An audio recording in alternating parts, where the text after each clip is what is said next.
Welcome to my YouTube channel mathematics real guru. आज हम कर रहे हैं क्लास 10 में एक्सरसाइज 6.3 का क्वेश्चन नंबर 15।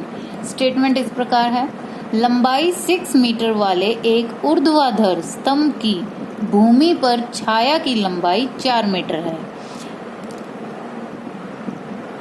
स्तंभ PM है और जिसकी छाया पड़ रही है 4 मीटर। स्तंभ की लंबाई 6 मीटर दे रखी है आपको और छाया की लंबाई है 4 मीटर, जबकि उसी समय एक मीनार की छाया की लंबाई 28 मीटर है। उसी के पैरेलल एक मीनार है स्तंभ के पैरेलल, जो कि NS से हम रिप्रेजेंट कर रहे हैं, जिसकी छाया की लंबाई यानी O से S तक की लंबाई है 28 मीटर। मीनार की ऊंचाई ज्ञात कीजिए। तो यहाँ पर अब हम इसका हल करेंगे। बहुत ही इम्पोर्टेंट क्वेश्चन ये आपके हरियाणा बोर्ड में और वैसे भी कंपटीशन में भी बहुत बार आता है ये क्वेश्चन। तो इसमें देखें आप ध्यान से, आपको दो त्रिभुजें दिख रही हैं। एक है आपके पास OPM और दूसरी बड़ी त्रिभुज है ONS। तो सबसे पहले हमें ये दोनों त्रिभुजें लेनी है, त्रिभुज OPM और त्रिभुज ONS में हमें इन दोनों त्रिभुजों को समरूप सिद्ध करना है। तो सबसे पहले देखो, ये कोण O है, ये कॉमन है, दोनों ही त्रिभुजों में है। Angle O is equal to angle O common. ठीक है, फिर नेक्स्ट है त्रिभुज दोनों में, क्योंकि स्तंभ भी 90 डिग्री पर खड़ा होता है और मीनार भी आपके तल के साथ 90 डिग्री का कोण बनाती है, तो ये दोनों ही कोण दोनों ही त्रिभुजों में 90 डिग्री का है। तो ये कोण है OMP, एंगल OMP, और दूसरा है OSN, दोनों ही हैं 90 डिग्री। ठीक है, क्योंकि ये लंब है। तो त्रिभुज OPM समरूप है त्रिभुज ONS की।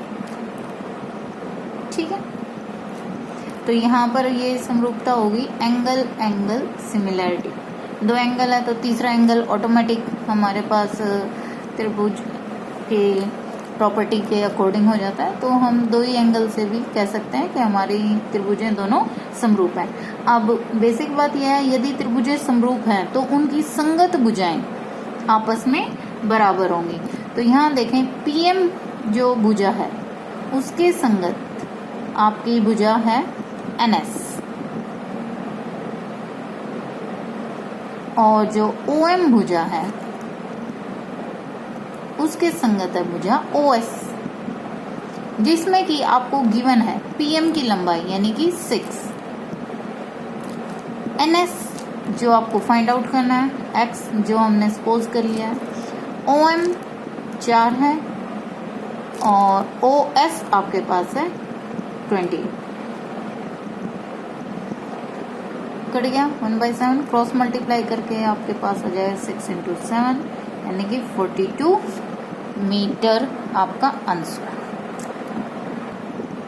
क्वेश्चन 16 स्टेटमेंट है हमारे पास, AD और PM त्रिभुजों ABC और PQR की क्रमशः मध्यिकाएं हैं। दिस वन इज AD और PM, यानी कि D आपका मध्य बिंदु है BC का, M आपका मध्य बिंदु है QR का। ठीक है, तो ये भुजा BD भुजा DC के इक्वल है और QM भुजा MR के इक्वल है, जबकि त्रिभुजें ABC समरूप हैं त्रिभुज PQR के, यानी ये दोनों त्रिभुजें ABC और PQR आपस में समरूप भी दे रखे हैं। आपको सिद्ध करने के लिए कहा जा रहा है AB बटा PQ, ये भुजा बटा ये भुजा बराबर होगी AD बटा PM के, AD बटा PM के। ठीक है, आइए देखें इसका हल हम कैसे करेंगे। हल करने के लिए पहले तो हमें लिखना है, थ्योरम है ये दिया है आपको, स्टेटमेंट में क्या दिया हुआ, गिवन क्या है। तो हमें दी हुई हैं दोनों त्रिभुजें जो कि आपस में समरूप है। दूसरा दिया है AD त्रिभुज ABC में और PM त्रिभुज PQR माध्यिका है। ठीक है, सिद्ध करना है, सिद्ध करना है, सिद्ध करना है आपको AB बटे PQ बराबर है AD बटे PM। रचना का इसमें कोई स्टेप नहीं है, तो हम सीधा प्रमाण करते हैं। प्रमाण के लिए देखो, आपको दे रखा है त्रिभुज ABC समरूप त्रिभुज PQR। तो समरूपता के नियम से हम जानते हैं कि यदि दो त्रिभुजें समरूप होती हैं तो उनकी संगत भुजाएं समानुपाती होती हैं। तो यहाँ पर ABC की AB और AB के संगत भुजा है PQ बराबर है BC और BC की संगत भुजा है QR। ठीक है, अब देखो यहाँ पे AB बटे PQ। अब BC, क्योंकि उसने हमें एक चीज और भी दे रखी थी कि AD ABC की मध्यिका, AD ABC की मध्यिका है तो D मध्य बिंदु हुआ, तो BC को हम 2BD लिख सकते हैं। और इसी प्रकार QR को, क्योंकि M मध्य बिंदु है, QR को हम 2 टाइम्स ऑफ QM लिख सकते हैं। QR is equal to 2QM। ठीक है, तो 2BD 2QM, 2 से 2 कैंसिल आ गया, तो AB बटे PQ बराबर हो गया BD बटे QR।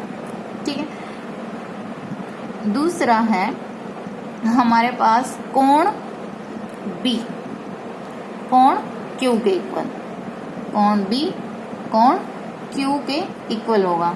क्यों होगा?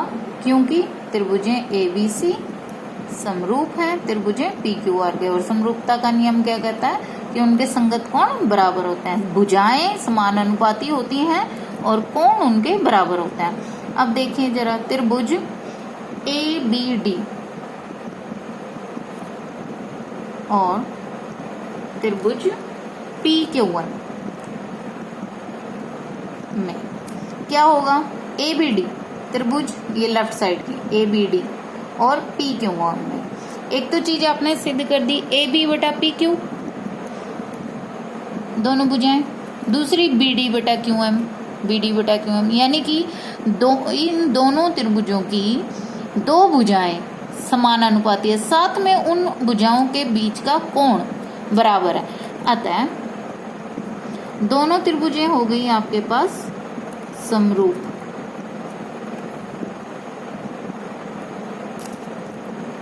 भुजा कोण भुजा नियम से।